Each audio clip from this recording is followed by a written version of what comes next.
आज अपन डिस्कस करेंगे क्या हमें घर परचेज करना चाहिए या रेंट पे लेना चाहिए। घर परचेज करना, रेंट पे लेना कई सारी चीज़ों पे डिपेंड करता है, जैसे आज की तारीख में हमारी क्या फाइनेंशियल पोजीशन है, हमारी लाइफस्टाइल से रिलेटेड क्या प्रेफरेंसेस हैं, हमारे लॉन्ग टर्म क्या विजन है, क्या गोल है। तो आइए समझते हैं। घर परचेज करने के कुछ बेनिफिट्स हैं। फर्स्ट, ये एक आपका लॉन्ग टर्म इन्वेस्टमेंट हो जाता है और जनरली इस लॉन्ग टर्म इन्वेस्टमेंट की धीरे धीरे प्राइस बढ़ती है। सेकंड है कि आपके पास में एक स्टेबिलिटी आ जाती है, सेंस ऑफ सिक्योरिटी आ जाती है, आपका पूरा कंट्रोल होता है। आप जब चाहे जैसे चाहे कुछ भी मॉडिफिकेशन करा सकते हैं अपनी रिक्वायरमेंट के अकॉर्डिंग।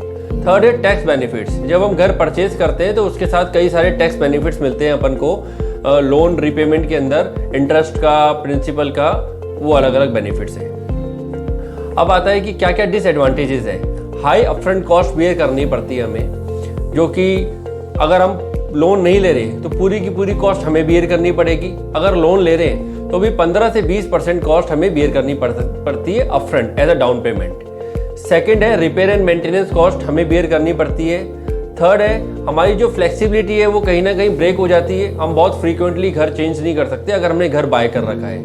अब घर रेंट पे लेने के क्या एडवांटेजेस हैं। हमें अपफ्रंट कॉस्ट ज़्यादा बियर नहीं करनी, हमें रिपेयर एंड मेंटेनेंस बियर नहीं करना, because generally repair and maintenance जो प्रॉपर्टी ओनर है वो बियर करते हैं। थर्ड, हमारे पास फ्लेक्सिबिलिटी होती है, हमारी रिक्वायरमेंट के अकॉर्डिंग हम अपार्टमेंट को, विला को शिफ्ट कर सकते हैं अगर रिक्वायर्ड है तो। अब डिसएडवांटेजेस क्या है, हमारी कोई इक्विटी बिल्डअप नहीं होती है। हमने जो रेंट दिया वो हमारा एक एक्सपेंसेस है और उससे हम कोई भी असेट नहीं बना सकते। सेकंड है हमें जो टैक्स बेनिफिट्स मिलते हैं घर परचेज करने के साथ में, वो टैक्स बेनिफिट नहीं मिलेंगे। थर्ड है स्टेबिलिटी, सिक्योरिटी हमारी नहीं रहती है। हमें लैंड ओनर ने कह दिया, प्रॉपर्टी ओनर ने कि साहब आप मकान खाली करो, तो खाली करना पड़ेगा।